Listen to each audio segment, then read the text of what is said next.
Hi, Issa and Amanda. This is Lily from Buffalo, New York. Hey, Brian calling from New Zealand. Hi, my name is Mika. I'm calling from Bangkok, Thailand. Hi, this is Sarah from Portland, longtime listener. Love you guys. Hi, my name is Kaylee. I live in Hawaii. Hey, my name's Sean, and I think Jared Leto's a douchebag. He's the poor man's Christian Bale. And, yeah, from Seattle. Thanks.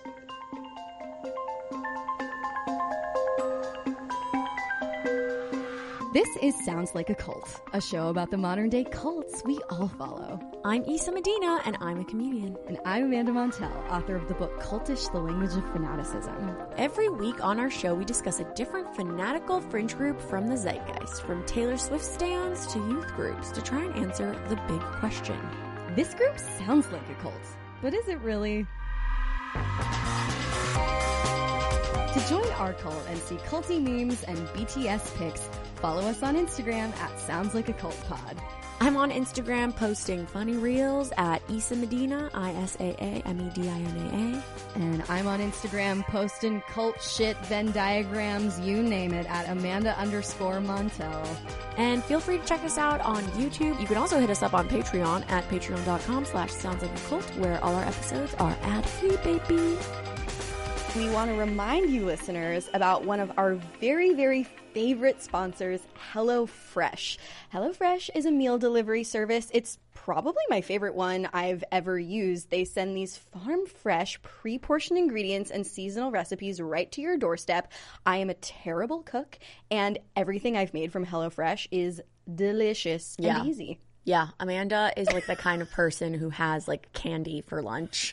And I don't know how you ever sleep, honestly, but with HelloFresh, she actually has cooked me the meals, and it's nice because, especially like, I don't know, you're a vegetarian, so it has like everything that you need, and I'm not a vegetarian, so I've had their like meat option portions, and they're really good. They really like truly are so good. Yes. We encourage you to use our discount code and get HelloFresh because it is America's #1 meal kit for a reason. Just go to HelloFresh.com/cult16 and use cult16 for up to 16 free meals and 3 free gifts. That's HelloFresh.com/cult16 and make sure to use code cult16 for up to 16 free meals and 3 free gifts.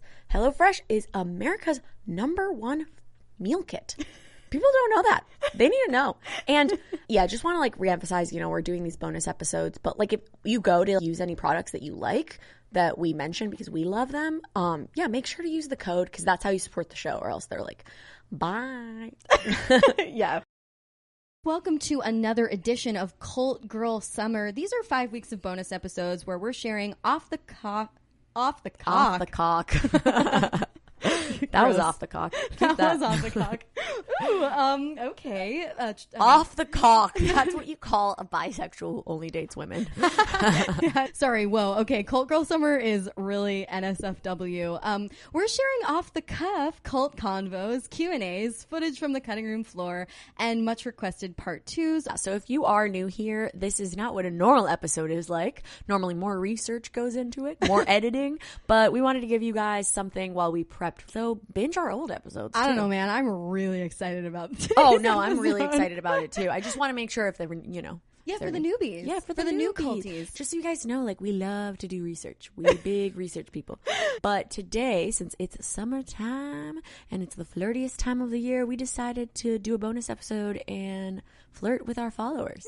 Flirt with our listeners. Wow, what? This really is a very steamy intro. Mm-hmm. What has gotten into us? And it's about the cults we all follow because we're going to be listening and reacting to all the listener call-ins that we have not aired. Okay, well, not all of them, because there really are dozens and dozens of dozens.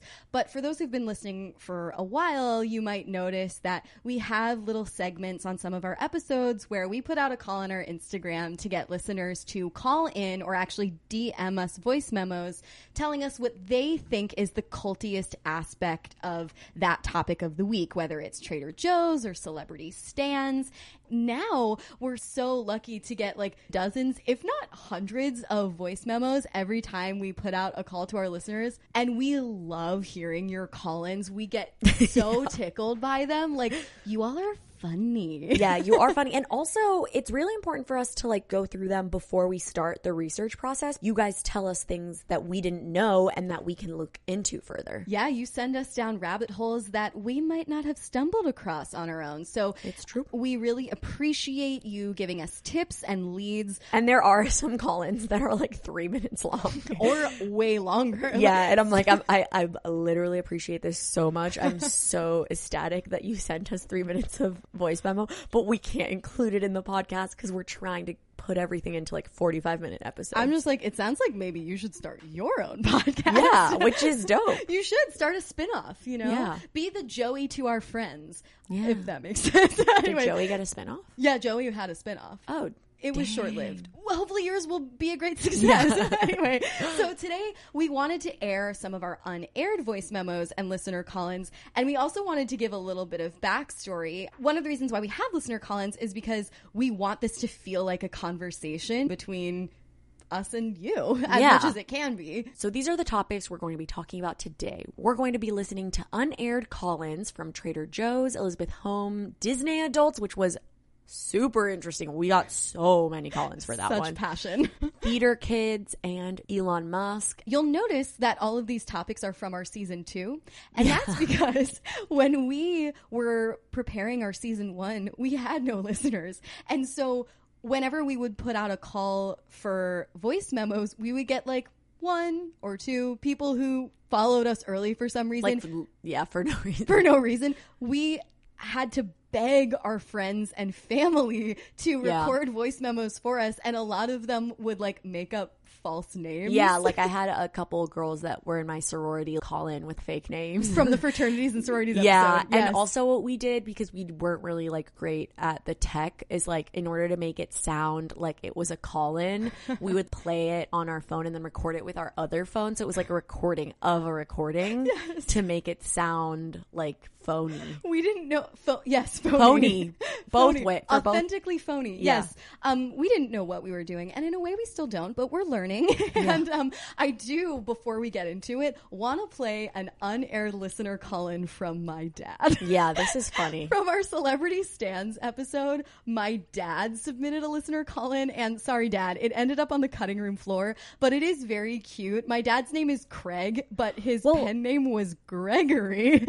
He did an OG call-in. So for those of you who don't know, we have a Google phone number you can call to leave a voicemail. It's 818-570-3353. So if you don't want to send us DMs, you could call this number and leave a voicemail, and it's nice because it transcribes it for us. But before, when we were first doing this, Amanda's dad, of course, like, I don't think he has Instagram. No, he doesn't. So he called the number. Yeah, for most people, they don't want to call a phone number because that's a trauma and a trigger in 2022 to have to talk on the telephone. So everyone just leaves an Instagram DM. But long before we had any Instagram followers, my dad recorded a voice message, and we want to react to it now. Hi, this is Gregory calling from Baltimore, Maryland. The celebrity that I think has the most culty super fans is Oprah. It's no surprise.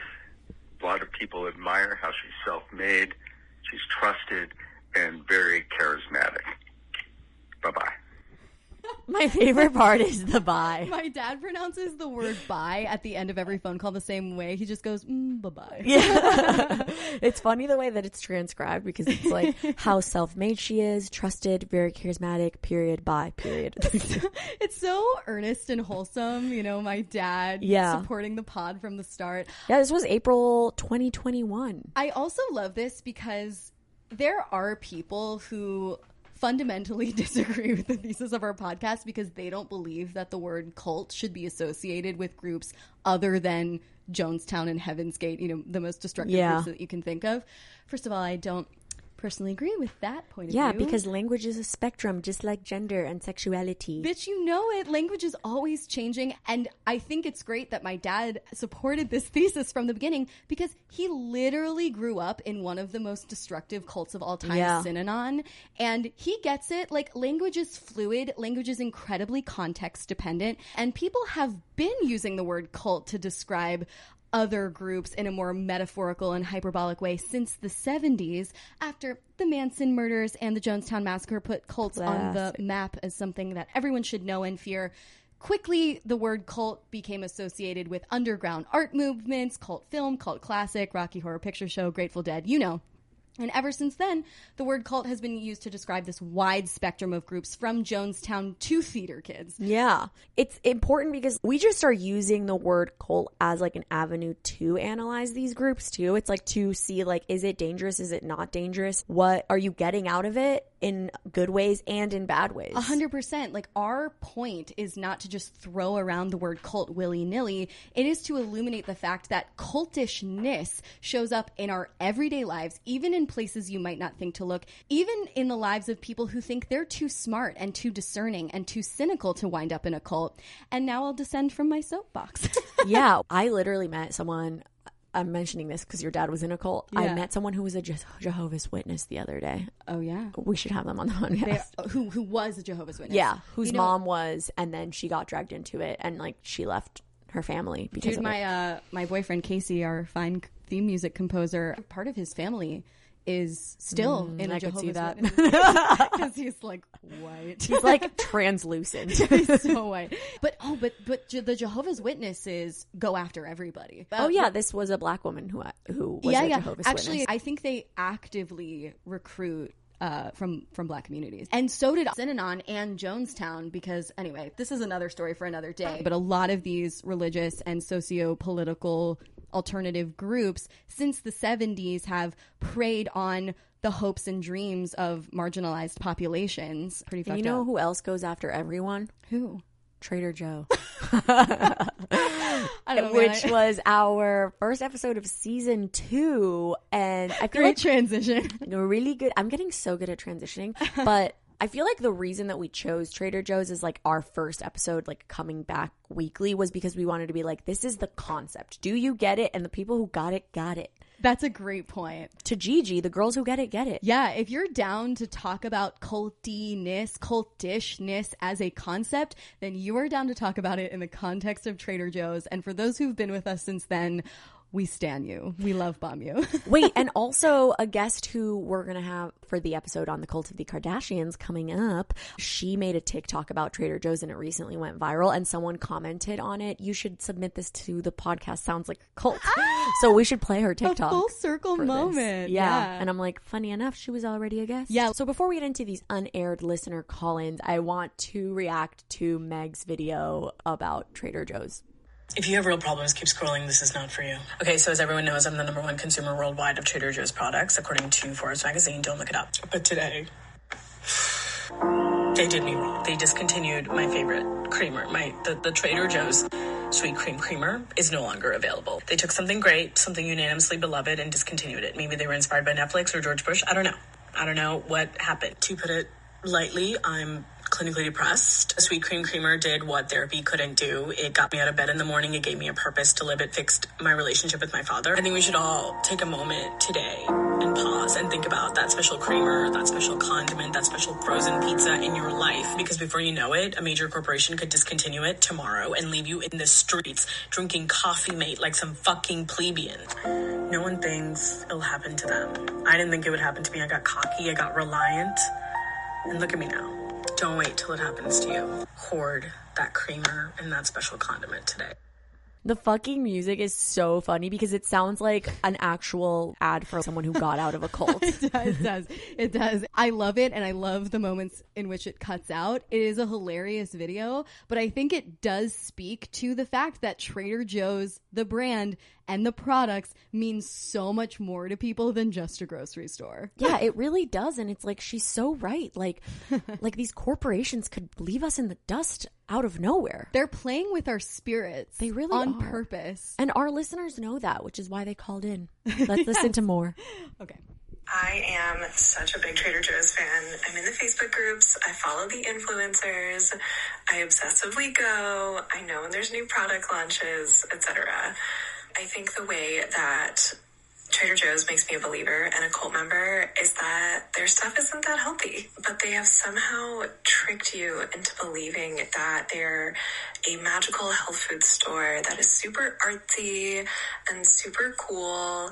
And so if they're this artsy and green and hand-drawn, like everything there must be healthy. And they've got some serious junk food there. That's so true. Yeah. Not only is it like not entirely healthy, but a lot of their food is just like repackaged, rebrand, like frozen food that you can buy in other grocery stores. Yeah, and even their actual produce, like their prepackaged produce, is not really that fresh. Like I don't really like their vegetables. Oh, it's disgusting. I mean, I think this point speaks to their brilliant marketing that just hides a lot of deception. Yeah. I mean, we all, on some level, willingly participate in the delusion of Trader Joe's. We know it's a national chain. That's why it is a cult, because it's like we're like willing participants. Yeah. We like walk in there and we act like everything's fine. I remember during the pandemic, like the lines for Trader Joe's, I don't know about in other cities, but specifically in Los Angeles, all grocery store lines were long.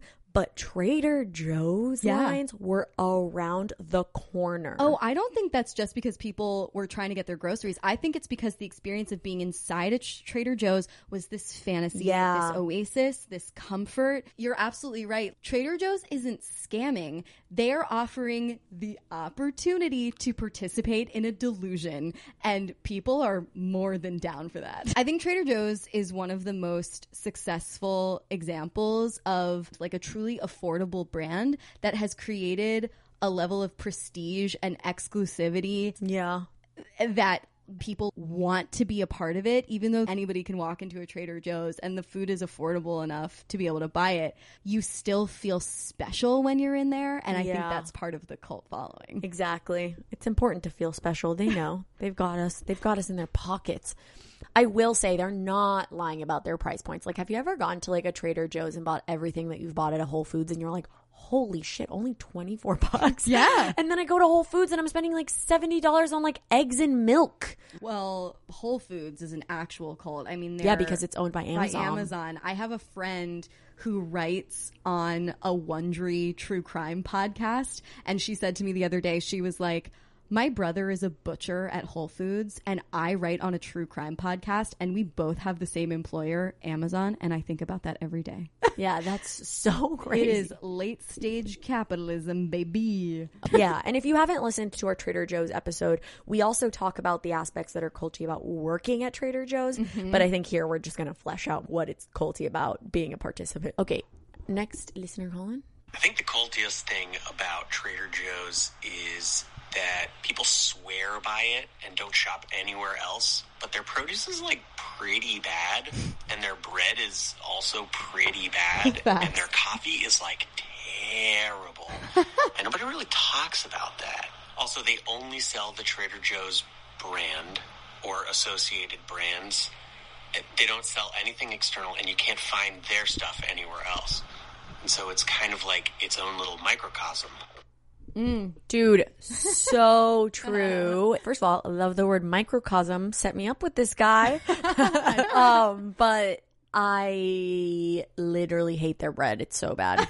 Yeah, we were just talking about how we hate their produce. I would never buy their coffee.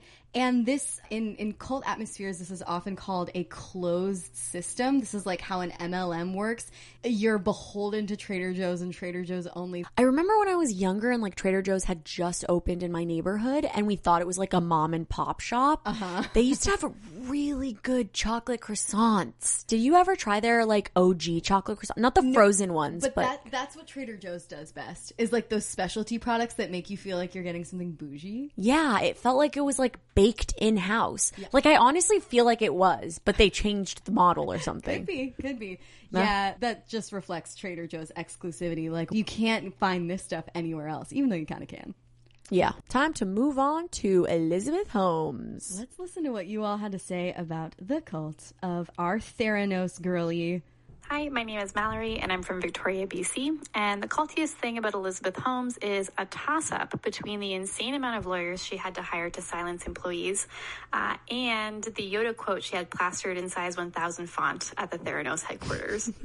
That reminds me of how in every SoulCycle studio, they have their big SoulCycle mission statement embossed on the walls in giant font. Like, you need the equivalent of a biblical proverb to like drive you forward. Yeah, and she's not wrong about the lawyers. It's like every cult, like Scientology has so many lawyers. Oh my gosh. You know, people have asked me before if the Scientologists have tried to sue me for talking about them in my book. And of course, we mention them here and there on the podcast. Yeah. And they are extremely litigious and have like a fucking army of lawyers. But the thing about talking about dangerous cults like that in public is that you're protected as long as you haven't said anything that hasn't been verified by a big publication already. Yeah. I feel like once the group gets like a documentary made on it, then it's like almost everything has already been said, and so other people have gone through the like legal loopholes that allows us to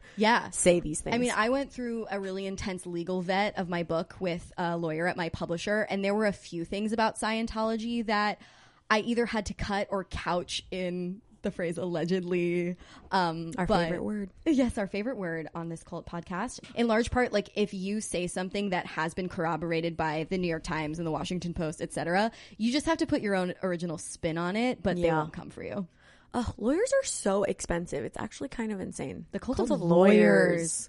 Oh, speaking of cult language, the legalese that they toss around is ridiculous. Yeah, because also, like, we really could be reading these contracts ourselves, you know what I mean? Yeah, but I think they keep it impenetrable on purpose. Yeah. Another topic for another day. I did hear that that's a hard class in law school. Contracts? Yeah. Oh, it sounds really boring. Yeah, that's why it's probably hard. Okay. Next listener calling. Hi, this is Emily, and I am messaging you from my car in the hell that is the school pickup line. I think the about Elizabeth Holmes is the fact that she dresses like Steve Jobs and lowers her voice unnaturally to make some kind of weird vibe that isn't a vibe. It's just culty. Okay, thanks, bye. Okay, I am obsessed with a listener call-in from the hell that is the school pickup line. Yeah, I mean, I think this point is just getting at her extremely contrived persona curation. It's so meme-ifiable. Like, it is everyone has done an impression of Elizabeth Holmes. Yeah. And that's partly because, you know, women do get more scrutiny. Yeah. All notorious cult leaders from history have stolen their oratory stylings, their aesthetic from leaders that came before them. It's just funny that the people that Elizabeth Holmes took inspiration from were Steve Jobs and Yoda. Yeah. I just love this listener call in because it's like, girly, you're living your life, picking up your kids. Speaking of, we should do an episode on like the cult of PTA. PTA moms. Yes. Oh my God. And to the woman that sent this listener call in, and please call back. Please call back. And in the future, we also really want to do an episode on the cult of Montessori. Oh, Montessori schools. Oh my God. Private schools in general, dude. So culty. Okay. Next listener calling. Hi, my name's Katie. I'm from Houston, where Elizabeth Holmes spent a good amount of time. And actually, that's one of the things that kind of drew me to her, that whole book of Bad Blood about her. But anyway, the cultiest thing about her, I really think, is that kind of weird focus she has. That's what got all of these old white dudes to invest in her. Dude, eye contact, underrated. Underrated. We don't have enough eye contact in our current society. And so even though her eye contact was so spooky, that direct attention and human connection went a really long way with her investors. Yeah, I also think that especially as a woman, like we're kind of taught to like look away or look down. It's like for her to make direct eye contact, that was like a power move for her to show like, look, I have I don't want to say balls, but like the fallopian tubes. Yeah, the fallopian tubes to take this company to the next level. People are so stupid. People with money, unless they want to give it to me, investment companies, it's just like men with egos. And it's like, oh, literally what? I just have to like make eye contact with you and that really gets you off? Honestly, it's harder than it sounds, though, making super direct eye contact with a very rich, scary man. I don't know that I could do it. That's true. Actually, I did yes, watch I like a fucking could. Yeah, you could. I did watch a TikTok the other day of like a comedian just being like, haha, what's up? And then staring straight at the camera for literally 45 seconds. And I was like, oh my God, I can't look back. It stops you in your tracks. I think some of those investor dudes probably like creamed their pants a little bit. Any male investor that's into that is like such a bottom because like they just want a woman to dom them. And so like she made eye contact with them and then they were maybe like, holy shit, I'm coming. So you true. know? But a lot of people who are powerful in the streets are subs in the sheets. I'm a total bottom in the bedroom. That's why I feel like men never hit on me. They think that like I'm gonna hit on them, and it's like, no, baby, you gotta come to me. That is a classic trope. When you're super powerful in your daily life, you're such a little brat in your evening life. And that's why men like shy women. And I'm like, I'm not shy, so no one's gonna think I'm I don't know. I'm just not shy. All right, moving on to Disney adults so that we don't keep talking about our sex lives. Because our parents do listen to this. Disney adults is one of our most listened to episodes. People had strong feelings and hardcore thoughts about this topic. So let's hear some more of them. Hi, Colts. This is Eric. I'd have to say the cultiest thing about Disney adults is probably the lengths people go to for exclusivity. My partner went to Club 55 or whatever it's called at Disneyland in in California, and I was just so struck with how much money people pay to be a part of such a thing. Okay, love that you are outing your partner right now. As in the cult of Disney adults. I know, spoken with such disdain. People get madder at Disney adults than literally anyone else. I know, it's funny because it's like people's literal partners are Disney adults and like they will out them. But that's what you need in a relationship. You need accountability. Oh my God, my friend Abina and I call it having a hater at home. Oh, I love that. Yeah. So that it can get you ready for the outside world. Yeah. It's like haters are truly my motivators. I had like a whole therapy session about it yesterday. Well, I guess the haters in the context of Disney adults are then just empowering Disney adults to double down in their fandom. Yeah. That's how extremism works. Yeah. I mean, the more schism there is between different political parties, different belief systems, the harder you're going to double down on what you believe. Yeah. So like the harder people hate on Disney adults, the more money Disney adults are going to spend on the cult. Totally. They're going to lean in because they're not feeling welcome in like the cult of like the general public. 100%. What is the club again? Club 33. Oh yeah. We got a bunch of listener call-ins mentioning it. We had to look into it for the episode and I just like couldn't believe it, especially the way that it's just like hidden in the park. For sure. To me, it's giving like creepy gentleman's club, you know, which still exist, by the way. Speaking of my dad was like invited to go give a talk, he's a scientist, at this creepy ass gentleman's club in the redwoods of California called Bohemian Grove, where you're not allowed there if you're a woman. Isn't that fucked? Yeah. I was like, Dad, don't. Yeah, that's called discrimination. Yeah, it's discrimination. All right, on to the next one.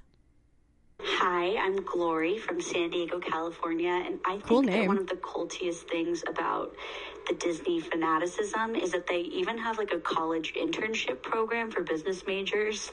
I have a friend who did it, and they just essentially are glorified like they work at the park, and they get so addicted and into it that I have a friend who has worked there for like 10 years. They like recruit, and then the people I know who did this like Disney college program, it's been 10 years and they're still wearing the outfits because they have to wear certain outfits for each ride and each shift and each rotation that they're on, and it's their full-on like lifestyle. They like live at the park. Whoa. Okay, so I didn't know this until after our episode on Disney Adults was already done, but our editor, Kate, was in the Disney College program. Oh, yeah. Yeah. And she said it was wild and very coercive, and that Disney completely exploits the romance surrounding the brand to recruit people into what they think is an internship that will pay them well and benefit their life in the long run, but really they just get like young people with stars in their eyes to dedicate like excess time and emotional energy to the brand for little money. Yeah, that kind of reminds me of like colleges in a way, college pride, because like they reel you in with this idea that like you're part of a big family.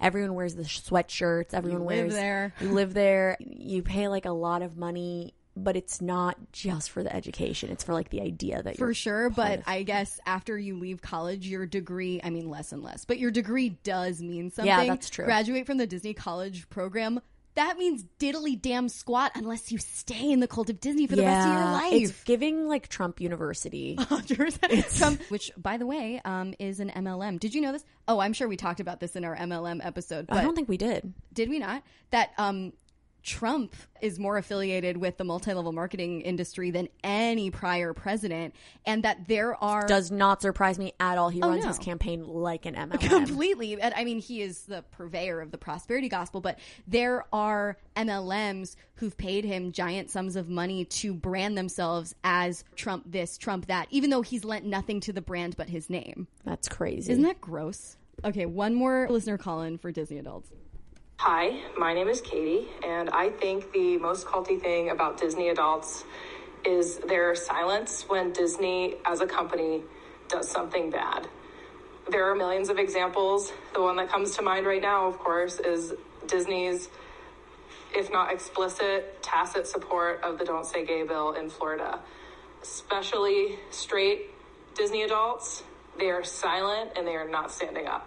Yeah, I think that's so true. It's like silence is violence. Our guest on our Disney Adults episode is a member of the LGBTQ plus community and is vocal about wanting to make Disney more inclusive. Disney means more to him than just the company, and he feels like he can create grassroots change from the bottom up. But the call is coming from inside the house. Yeah.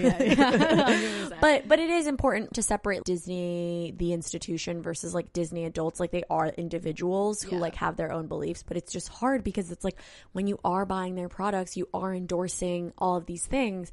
But as I always say, there is no ethical consumption under capitalism. If you love the Disney brand for whatever reason, and I'm not judging that just because it's not like 100% for me, you should be able to, hopefully, optimistically, should be able to create change from within. Yeah. But it's true that when, white, straight, cis folks who are in the cult don't speak out, or like they are, if they grew up going to Disney and they became Disney adults from their love for Disney, then it's culty because the way that the community talks about it is like they're kind of indoctrinated into not thinking that LGBTQ rights mattered, so that's what's culty about it. All right, let's go to a lighter note, a very jazzy note, to talk or listen to The Cult of Theater Kids. One of my favorite episodes, very personal to me. Hey, sounds like a cult. My name is Anna, and I'm recording from New York. And I would say the cultiest thing about theater kid culture is the very underlooked role of the middle school, high school director. Because we're talking about adults who are supposed to be like teachers and have a position of power. And some of them are great, but I've also heard a lot of horror stories of like the desperation to get roles and the like insecurity of these kids being manipulated by these adults. I mean, that's what our entire episode is about. It's about like my nightmare theater teacher. And I loved that we did an episode on that because I'd been meaning to air out my grievances about him for literally 15 years. And so many people resonated with that. Like a lot of people got into our DM saying like, I resonated with that so much. Like you don't know how much.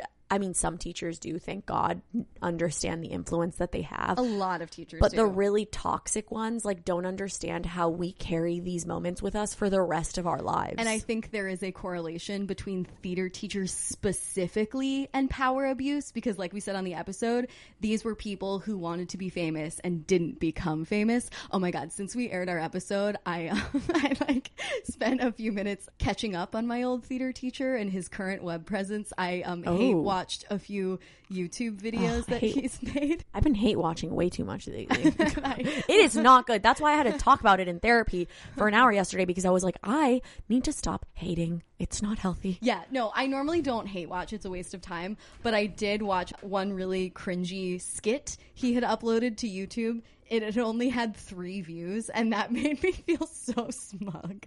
Oh my God. This was a bad guy, for those who haven't listened to the episode. Yeah, so, bad person. So that's why this is okay. I feel like lately I've been kind of in the cult of theater kids because one of my roommates who introduced us to our guest on the Theater Kids episode, she was a theater kid growing up, so a lot of her friends are theater kids. I love hanging out with theater kids because we're always like doing bits. It's fun. And it's so much fun. But sometimes, you know how like when you are having small talk and you realize you're having small talk and like you have this like out of body moment and experience? I feel like sometimes I have that with theater kids where I'm like, LOL, we're having so much fun. This is such a bit. Like we're going back and forth. And then I'm like, wait, are we still doing the bit? Like, I'm like, what's going on right now? The like simulation glitches and you're like, who am I? Yes, exactly. Okay. Next call in. Hi, Issa and Amanda. My name is Jordan, and I'm calling from Grand Rapids, Michigan. I think the cultiest thing about theater kids is how there's a special language that's used to communicate when you're backstage. For example, if your stage manager comes and says, 5 minutes till showtime, you're supposed to respond with, thank you, 5. And everyone just kind of knows this and goes along with it automatically. Okay, I literally did not know about this until we started recording this episode. Okay, but I think that's culty for good. No, it's so culty for good. Yeah. And I've had so much fun since I learned about it. Now, whenever Tyler and I like message each other on Instagram, I'm like, thank you, 5. I know. I think this is how cultish language can be constructive when it builds that sense of community. And okay, there's a bit of in-group, out-group. You were on the outside before, now you're in the inside. Yeah, but as long as you guys, you welcomed me with open arms. 100%. Like, it does create a culture and a sense of family that I think is really honest. And it's so much fun. It's so much fun. I mean, I have a lot of fondness for that specific theater terminology, the thank you 5, thank you 10. My grandfather was a scientist, but he did a lot of theater in his free time. He's from New Orleans, and when he came to live with my family after Hurricane Katrina, my brother and I were 12 and 13, and he would help get us ready in the morning for school. And when he would be downstairs and we would be upstairs first waking up, in order to make that whole experience fun, he would call up to us, Amanda, Brandon, 30 minutes to curtain, when we had 30 minutes to get ready. And then he'd be like, Amanda, Brandon, 10 minutes to curtain. And when we had to be like downstairs ready to bound out the door, he'd be like, Amanda, Brandon, places. And It was just like really wholesome. And you guys were like, thank you, 5. Yeah, we'd be like, thank you, 5, thank you, 10, and thank you, places. And then we'd run downstairs, and I think like using cultish language to create that sense of joie de vivre and excitement is a really beautiful thing. It can be. Love joie de vivre. Okay, last but not least, we're going to hear some leftover listener call-ins from our Elon Musk episode. Which we had so many call-ins of. Our Elon Musk episode came out right after he bought Twitter, so people were heated. Oh, yeah. People had thoughts. Yeah, and we have them here. On the record for the rest of eternity. Yes. Play the clip. Hi, I'm Lindsay from Boston, Massachusetts, and I think that the cultiest thing about Elon Musk is that nobody can figure out how to pronounce his son's name. Didn't he have to change it, like, legally? Yeah, yes. What is it now? There were too many unrecognizable symbols in his son's name. This just speaks to the elitism. Like, did you either read or watch the documentary Freakonomics? No. There's, like, a connection between naming conventions of the very, very rich and very, very poor. The very, very rich and the very, very poor are most likely to name their kids something unconventional. Yeah. Because the very rich don't care about convention, and the very poor are like, fuck it, maybe I'll just name my kids something like celestial being in hopes that it will elevate them to a higher class. Yeah, wait, there are some like Latinos that name their, it's like Usdojar or something, and like when you look at it, it's US dollar. They like name their kids like US dollar, but it's pronounced like Usdojar. Yeah. You know, well, is it because they're trying to ascend social class, maybe? Probably. Or socioeconomic class? Yeah, so Usdojar, I don't know. Elon Musk essentially named his kid US dollar from the rich side of the socioeconomic spectrum. It's like he doesn't abide by the rules of this planet because he's so fucking out of touch. Yeah, he doesn't. And it's exactly like the Kardashians naming their kids like North. Oh, I remember I used to watch like MTV and VH1 roundups of ridiculous baby names. This is like the pre-listicle before the internet, but I used to watch like VH1 roundups of ridiculous celebrity baby names like Audio Science, and how Gwyneth Paltrow's daughter's name is like Apple or something. Should be Marshall Applewhite. Yes. Good one. That's I'm so quick. I know so much about cults. It's crazy. Yeah, that's the leader of Heaven's Gate if you're new here. Okay. Play the next clip. His embryo babies with Amber Heard. Who knows how many more he has with random people. Tons of baby Musks running around. Wait. He has... Why are you repeating what I say? I'm not repeating. We're saying it at the same time. I know.